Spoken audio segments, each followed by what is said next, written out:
Breaking news. Kempaka yavuma Ssaabasajja Kabaka akatambikeeko nga bamukwata mu kiro ekikesiza olunaku lwano. Entandalo ye waakugigendako wabula yalabiddwako ewa Frank Gashumba nga wolaba awo sooka olabe mu katini nkusaba sooka likinge gwe awagira ate kino sooka oteekawo omutima mu comment section. Video eno sooka kubanga edduka etambule. Ono omwana bamukutte. Kempaka bamukutte. Wuliriza bulungi mu mawulire ge tuyinawo. Kempaka oba ye Kempeke. Kempaka tu and Luzira prison must shine. Omwana ono navuddeyo ne nkola video ne mbagamba ono omwana bagenda kumukwata ne mulowooza nsaaga. Ne mulowooza ono omwana yetakwatibwako ne mulowooza untouchable. Ne mbagamba government erina okuvaayo okwedefendinga okukakasa abantu nti si yeetuma omwana ono. Kati wuyo bamukutte. He has been arrested. It is confirmed. However much tetunaba kufuna bifaananyi ng'ali mu kkomero banga ali ku mpingu wabula kijje ku nze nti bamukutte. Ebifaananyi tugenda biraba bitandika okusatulatinga olunaku olw'enkya nti bamukutte. N'omwogezi wa poliisi agenda kuvaayo ayogere era we statement eyawamu nti akwatiddwa nze nkimanyi nti akwatiddwa wabula kino kye nabadde mbagamba ne mulowooza nti nsaaga. Mwegendereze nnyo ebigambo byemukozesa ku social media. Bw'abanga agamba tebannamukwata aveeyo akole video nti nkyali mulamu sinnakwatibwa. Bamukutte. Kale omwana omuto man. TikTok enegera tukozesa ensobi. Bannayuganda mwenna nsaba okusonyiyibwa omulundi oguddako oba ogwokubiri eri obwakabaka bwa Buganda ne Buganda yonna okutwalira wamu nti video zenakola oba enjogera gye nayogera ku Buganda nali simanyi nti kiyinza okugenda viral bwekiti oba biyinza okubeera bwebiti oba biyinza okuwulikika bwebiti. So nsaba bakabaka ba Buganda okunsonyiwa n'Abanyarwanda bennyini be nali njogera nti nvaayo ne gavumenti yonna okutwalira wamu. So nsaba munsonyiwe mwenna naddala Kabaka nsonyiwira ddala mukulu Franka neyanziza okunkyazaako wano. Nsuubiza nti sigenda kuddamu ekintu ekifaanana bwe kiti. Okay. Nze nkusaba kimu nkwegayiridde mwewale ekintu kyonna ekiyinza okuvaako ekitta abantu mu Uganda. Mukole content yenna ku social media naye mwewale ekintu ekivaako hate. Genocide yali Rwanda ffenna tugimanyi yava ku hate speech. Uganda it's too huge, it can accommodate all of us. Baganda, Banyankole, Bachiga, Batoro, Banyarwanda, bavandi bafina so gibeeramu. Nekirala mbasaba abaana bato mukozese TikTok, all social media platforms ku bintu ebiri productive. Ekisinga okunnuma 99% ku bintu ebiri ku TikTok biri productive. Kuliko abaana ababajja, abawoldinga, abazimbi, abasiizi ba langi, abakola emirimu egy'enjawulo. Namwe kye mbasaba mu kikole. Content to trending or content ngoyo. Ze sikola content ngoyo. Nesobola okutrendinga for the entire week. Kukitegera ndowooza.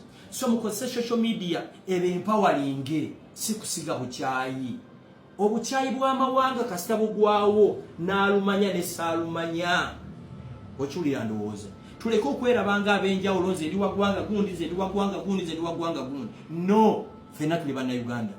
As the Banyarwanda community in Uganda, fe tukusonyiye. Take it from me. Ne tukusaba kola content yenna gw'oyagala ne to involving ekintu kya bukyayi. Ngenda kusala amagezi tulabe officially tulaba tusobola ku meeting Katikkiro wa Buganda o apologizingire Abaganda officially Mengo ontegeera ndowooza. Kubanga kyabakoze bubi nnyo okubavoola. Fe tukulidde mu Buganda yennyaffe, Buganda yatukuza gwe bakuzaalawa. Kiboga. Kiboga tali mu Buganda. Kiboga tali ggulu. Kiboga tali Kapucholo eri mu buki eri mu Buganda. Buganda yennyaffe. We cannot dare okola ekintu kyonna ekiyinza okuvaako okutta abantu mu Uganda. Ffe tukusonye esiiba bulungi. Thank you.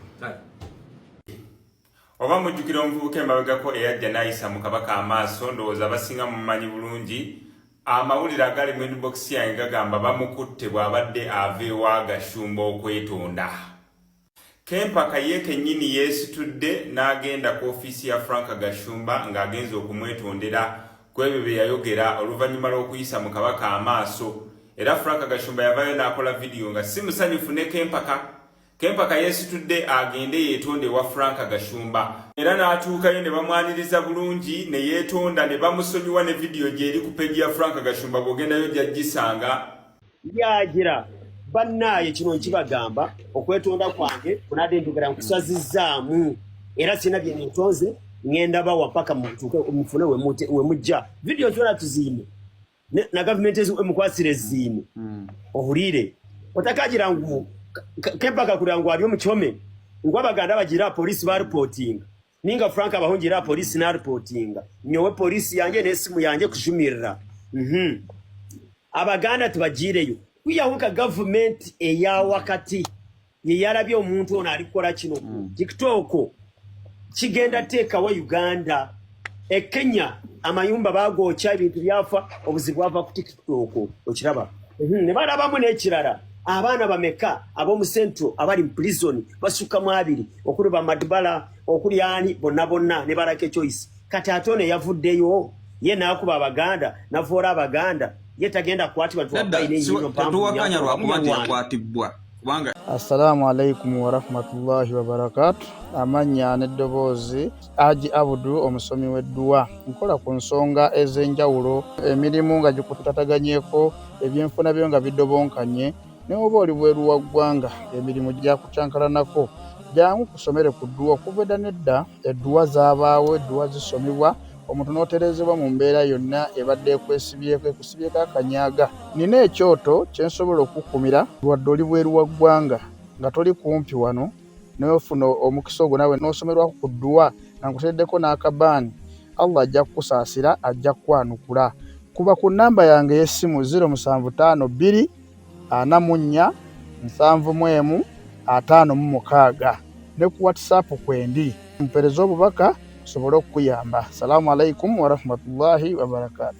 Ekyo kyo kyadde kimugwana kubanga ayina osooka okuyirigirizibwa essomo adde mu bantu ng'ayina enjogera omanye waliwo ekintu kye bayita enjogera mu bantu bw'olibeerawo nga toyina njogera mu bantu kimanye nga nti buli w'olibanga otambulira wonna olulimi lwo lwe lukutaasa oba lwe lukutta tegera Frank fena tuli bantu era tubeera mu bantu era nze kati ne wano wensula wennyini wempangisa wennyini temuli munyankole yadde munyarwanda yadde ogunzaali munzekka nfuna bulungi naye sirina buzibu n'abaddeibaazi bange babembeera nabo oba ontegeera ndi mu Buganda wensobola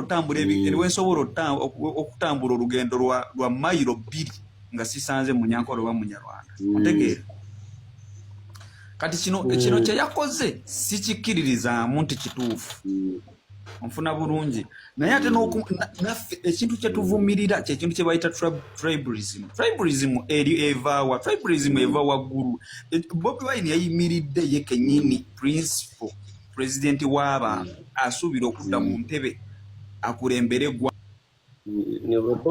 Bobi Wine oli mukwano gwa Museveni be bamanye ebibiina byabwe bye bewandisiza wano saagala oleteyo Bobi Wine ebyabajeno babitire bajeno kati